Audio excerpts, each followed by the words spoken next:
Hello from Kingfisher, Oklahoma. Today we're going to look at 2 Kings 23 and 24. Well, Josiah is king. He's refurbished the temple, and they find a scroll that contains the law of Israel. And when it is read to Josiah, he tears his clothes because he is so distraught over how bad Jerusalem has acted. The kingdom of Judah, the tribe of Judah. It's awful. They don't follow the law at all. So he has everybody gathered and he reads it out loud to them. And their goodness, wow, we don't follow this. And so we see everybody goes into high gear and they make everything right. They pull all the things out of the temple that don't belong there, stuff to false gods, false priests, male cult prostitutes, out. This big idol to Asherim, out.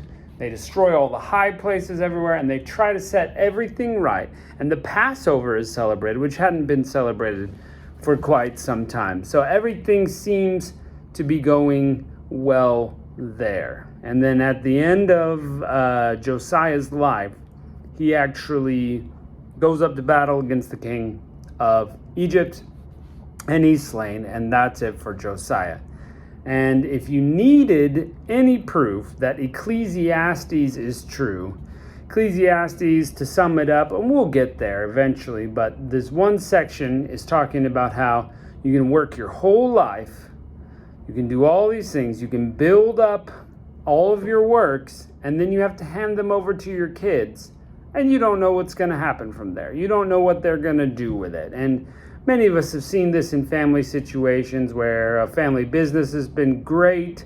The owner dies, hands it to his children, and the business is just destroyed because they don't know how to run a business or whatever. Of course, there are many cases where it works out just fine, but you just don't know. And in Josiah's case, that's exactly what happens. After all this cleanup, after all the serving of God, when he dies, he hands it over to his son. And his son's name is Jehoahaz. And Jehoahaz becomes king, and he gets son F. Because after all the things his father did, and all the right serving of God, and all the reading of the law, and the cleaning up of the temple, and the cleaning up of the country, he just goes right back in and does what his father had cleaned up, serves those gods again, does that kind of worship again, rebels against Yahweh, God again. And Yahweh is up there shaking his head saying, this is what I'm talking about. This is why I'm shipping you guys off in a little bit. So, F for him. Goes right back to the sin. He lives a little bit and gets taken away. Him personally. Jehoiakim then takes over. F. Nebuchadnezzar takes him. Enemy armies come up to destroy Jerusalem. Jehoiachin gets on the throne. F. All these guys that get the letter grade F, it's because they're not serving God. They don't do the things they're supposed to do. How can a nation survive when it's in complete rebellion to God? It can't. It gets judged. We see that right here with God's chosen nation. Why would an unchosen nation have better treatment? It wouldn't. Hey, modern day people, if your nation or your church decides to turn its back on God, eventually it's going to be destroyed. There's going to be judgment. God is just and merciful and wonderful. He will give grace, but he's very just. He will exact your judgment at some time. So Jehoiachin out. Then Nebuchadnezzar comes and takes away everything. King, people, gold, silver, temple objects. Nebuchadnezzar is the judgment for Jerusalem, for Judah. Takes them all away. God says, I've had enough. It's over. Just like Israel was taken, now it's your turn. And they're gone. So, follow God. That's the long and short. So, let's check it out. Chapter 23. And the king sent, and they gathered to him all the elders of Judah and Jerusalem. And the king went to the house of the Lord, and all the men of Judah and the inhabitants of Jerusalem with him. and the priests and the prophets and all the people, both great and small, and he read in their ears all the words of the book of the covenant which was found in the house of the Lord. The king stood by the pillar and made a covenant before the Lord to walk after the Lord, to keep his commandments and his testimonies and his statutes with all their heart and with all their soul, to perform the words of this covenant that were written in the book. And all the people stood to the covenant. So everybody agrees we need to follow God. The king commanded Hilkiah the priest, and the priests of the second order, and the keepers of the order, to bring forth from the temple of the Lord all the vessels that were made for Baal, and for the grove, which means Asherah, and for the host of heaven, and burned them without Jerusalem in the fields of Kidron, and carried the ashes unto Bethel. So they're burning all the accoutrement. They want it out of their life. Good move. And he put down the idolatrous priests, killed, whom the kings of Judah had ordained to burn incense in the high places of Judah and the places round Jerusalem, them also that burned incense unto Baal, to the sun, to the moon, to the planets, and all the hosts of heaven. All these are created things that they're worshiping, but they're not worshiping the Creator. And he brought out the grove, that's Asherah, from the house of the Lord with Jerusalem unto the brook Kidron, and burned it at the brook Kidron, and stamped it all to powder, and cast the powder thereof into the graves of all the children of the people. And he brake down the houses of the Sodomites. These were false priests that were prostitutes. They were by the house of the Lord, where the women wove hangings for the grove, for the Asherah. And he brought all the priests out of the cities of Judah, and defiled the places where the priests had burned incense, from Geba to Beersheba, and brake down all the high places of the gates that were in the entering of the gate of Joshua, the governor of the city, which were on the man's left hand at the gate of the city. Nevertheless, the priests of the high places came not up to the altar of the Lord in Jerusalem, but they did eat of the unleavened bread of their brethren. They are unclean. We don't want them offering sacrifices anyway. He defiled Topheth, which is the valley of the children of Hinnom, that no man may make his son or daughter pass through the fire to Molech. Yikes. And he took away the horses that the kings of Judah had given to the sun. Why would the sun need horses? At the entering in the house of the Lord, by the chamber of Nathan-Melech, the chamberlain, which was in the suburbs, and burned the chariots of the sun with fire.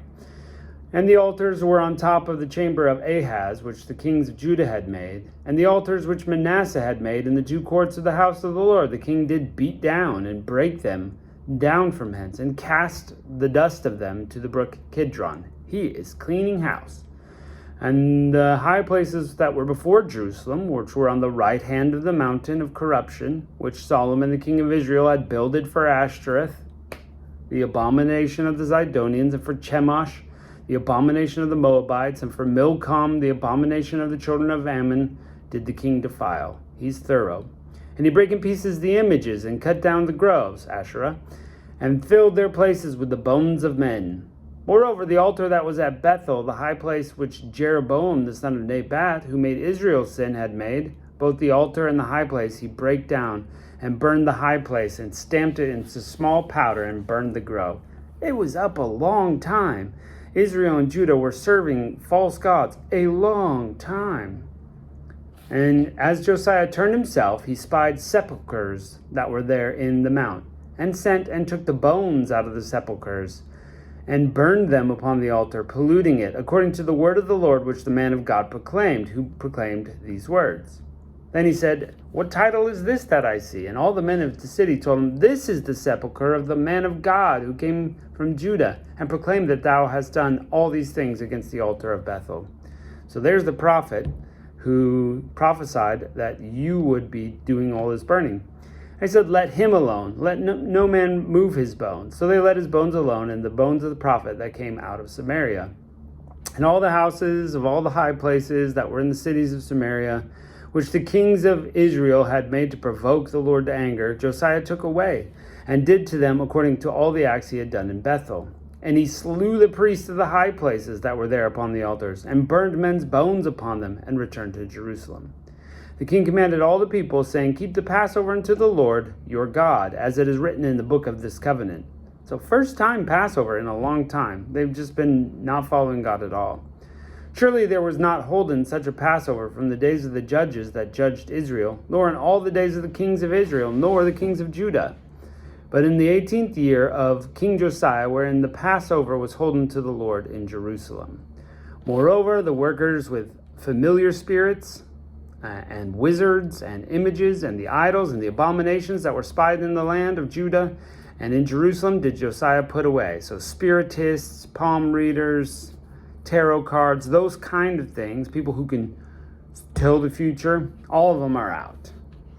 And that he might perform the words of the law which were written in the book Hilkiah the priest found in the house of the Lord. Under the law, it was illegal to seek a spirit other than to seek God. And like unto him there was no king before him, and turned to the Lord with all his heart, with all his soul, and with all his might. According to all the law of Moses, you shall love the Lord your God with all your heart, mind, soul, and strength. Sound familiar? Kind of right there. According to the law of Moses, neither arose any after like him.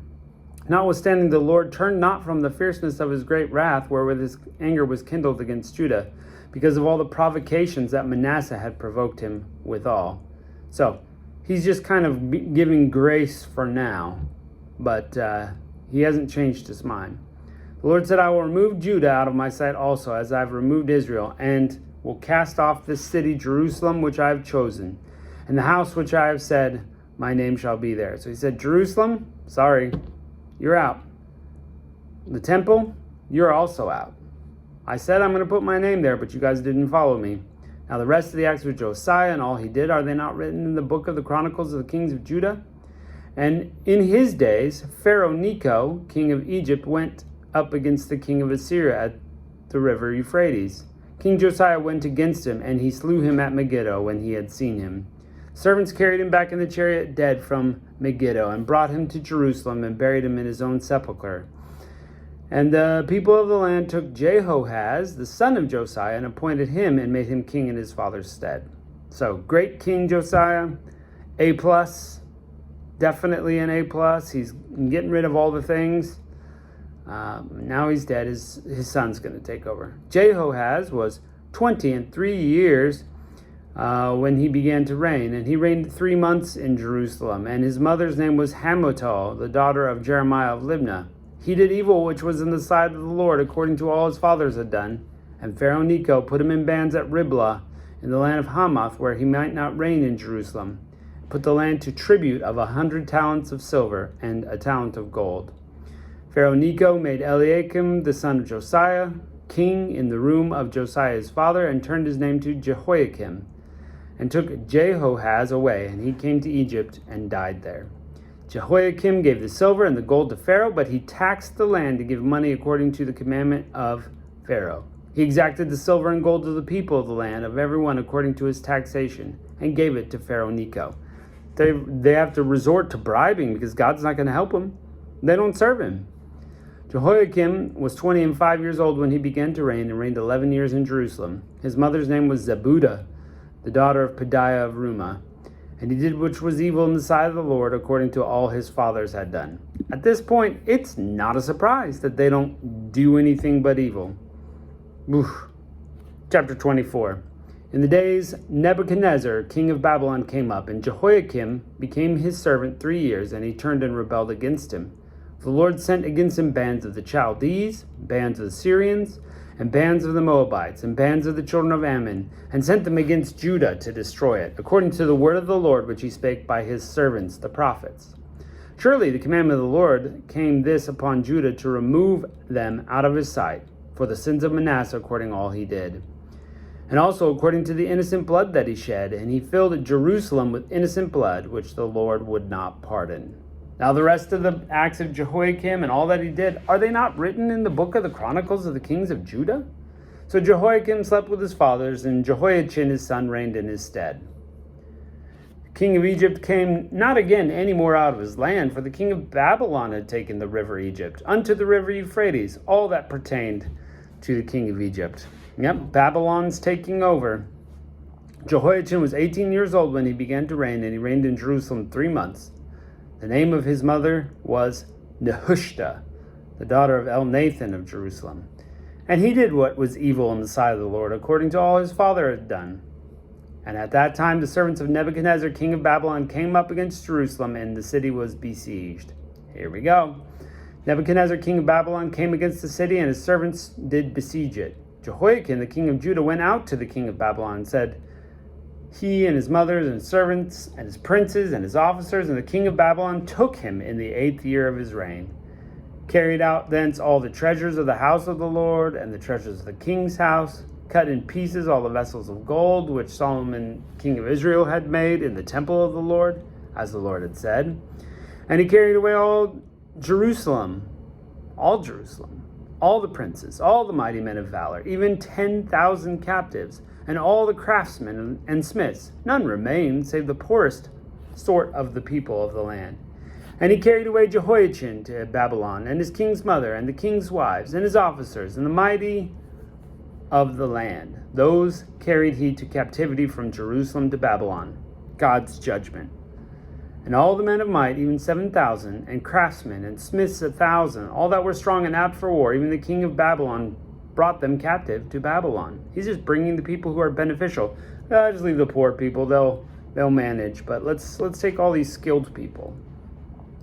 The king of Babylon made Mattaniah his father's brother king in his stead, so his uncle, and changed his name to Zedekiah. Zedekiah was 21 years old when he began to reign, and he reigned 11 years in Jerusalem. His mother's name was Hamutal, the daughter of Jeremiah of Libnah, and he did what was evil in the sight of the Lord. He gets an F, according to all that Jehoiakim had done. For through the anger of the Lord it came to pass in Jerusalem and Judah, until he came and cast them out of his presence, that Zedekiah rebelled against the king of Babylon. So, Zedekiah himself, not great, rebels. What a mess. What a mess. Simple solution. Love the Lord your God with all your heart, mind, soul, and strength. Love your neighbor as yourself. Follow him. Do it his way. Don't do it your way, and your life will be much better. Okay, join us tomorrow when we're going to finish out the book of 2 Kings. We'll catch you next time.